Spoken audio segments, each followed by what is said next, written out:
Intramuros was first erected in 1571. It has had a very interesting history. It has mainly been Spanish and was used to control the nearby Chinatown. It fell to the British for 2 years. In the Second World War, it was largely destroyed by bombing. When the Japanese were overcome, many chose to take their own lives, but not before taking those of thousands of Filipinos. This area has a deep history, and some bombed out shells of buildings embody the fact that Manila is still recovering from the war.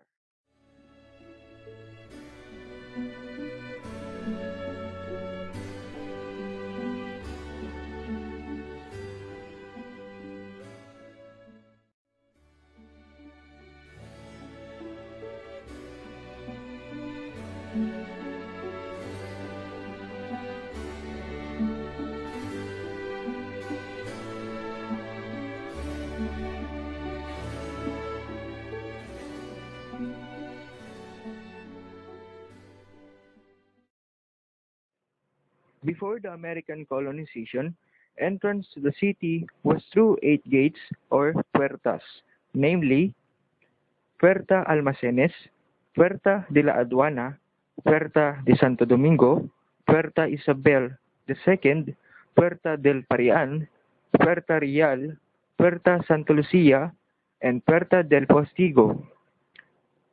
Formerly, drawbridges were raised and the city was closed and under sentinels from 11 o'clock p.m. till 4 in the morning.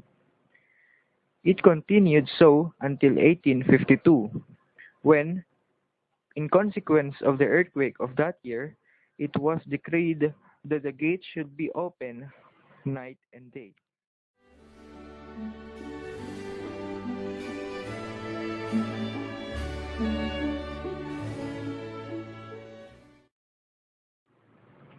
Intramuros was declared a historical monument, and Fort Santiago, a national shrine with Republic Act 597, with the policy of restoring, reconstructing, and urban planning of Intramuros. Several laws and decrees also followed, but results were unsatisfactory due to limited funds.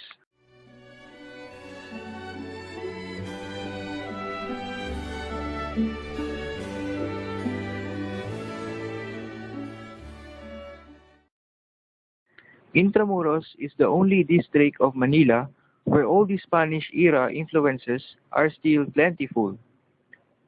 Fort Santiago is now a well-maintained park and popular tourist destination.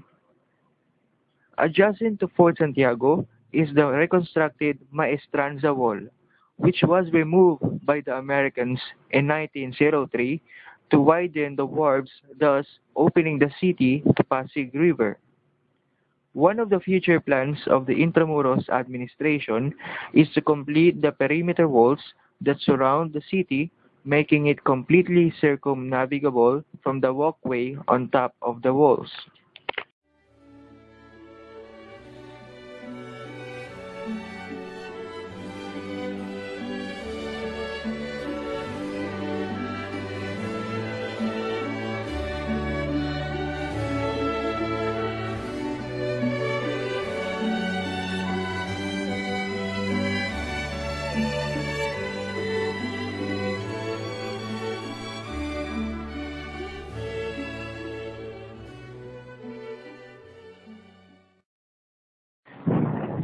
San Agustin Church, originally known as Iglesia de San Pablo, founded in 1571, is the oldest stone church built in 1589 in the Philippine island.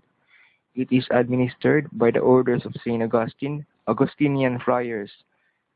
Since the time of its foundation, the devotion to Nuestra Señora de la Consolación y Seria is celebrated every Saturday.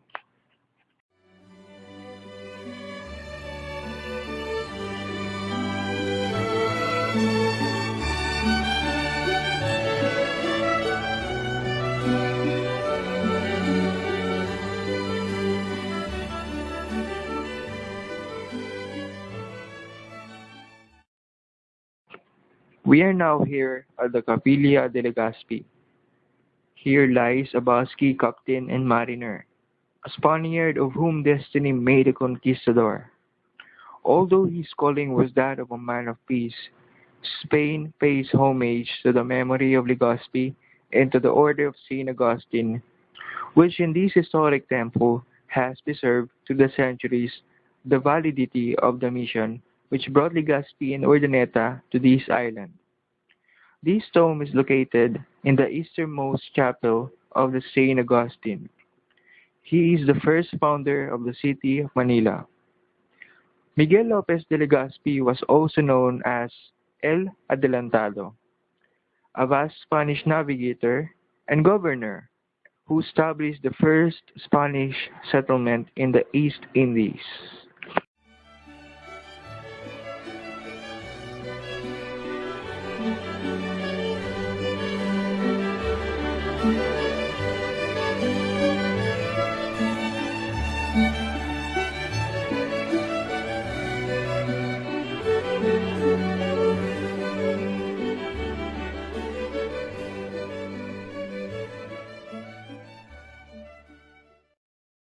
The 3,400-kilogram bell, taken down into 1927 from the belfry of San Agustin Church, damaged by the earthquake of 1863.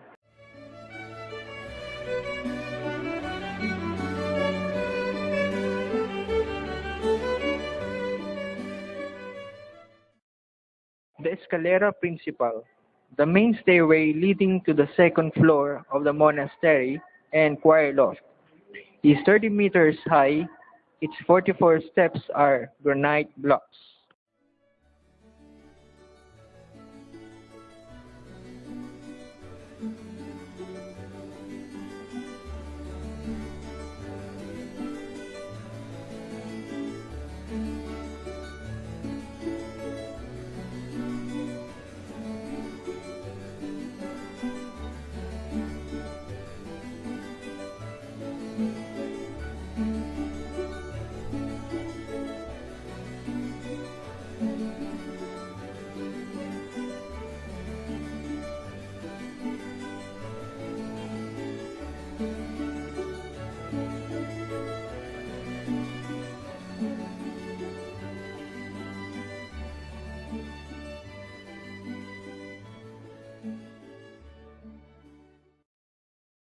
The choir loft, the first national council of the Philippine Catholic hierarchy, was held in the choir loft in 1954.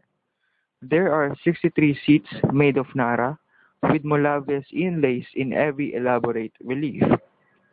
The pipe organ belongs to the 18th century and was made entirely in the Philippines with Philippine materials by Filipino carpenters.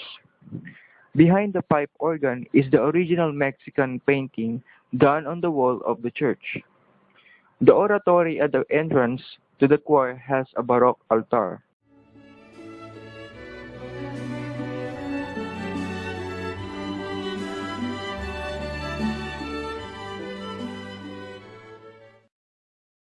This 18th century pipe organ was restored with the cooperation of Diego Serra Organ Builders, Organeria Torquemada, various Filipino philanthropic institutions and patrons, the Embassy of Spain, and Agencia Española de Cooperación Internacional.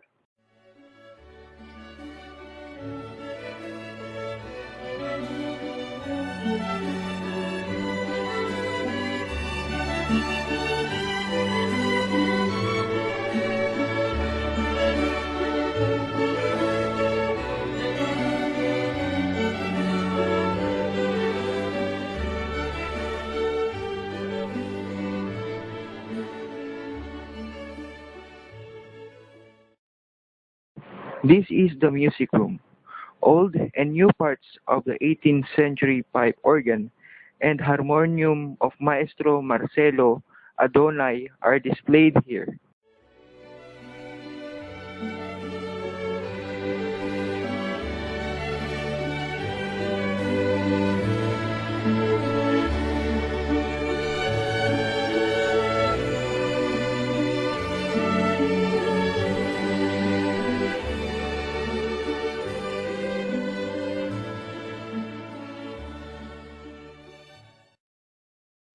This crypt was formerly called the De Profundis Hall, as it was here where the friars recited the psalms for the brethren and the benefactors of the community as they left the refectory.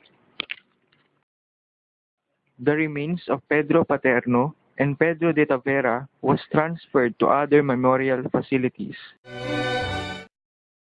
1 Luna. Here lies the remains of our national artist, Juan Luna. The monument at the center represents the tomb of 141 prisoners of war who were killed by the Japanese in the last days of the Japanese occupation during the World War II.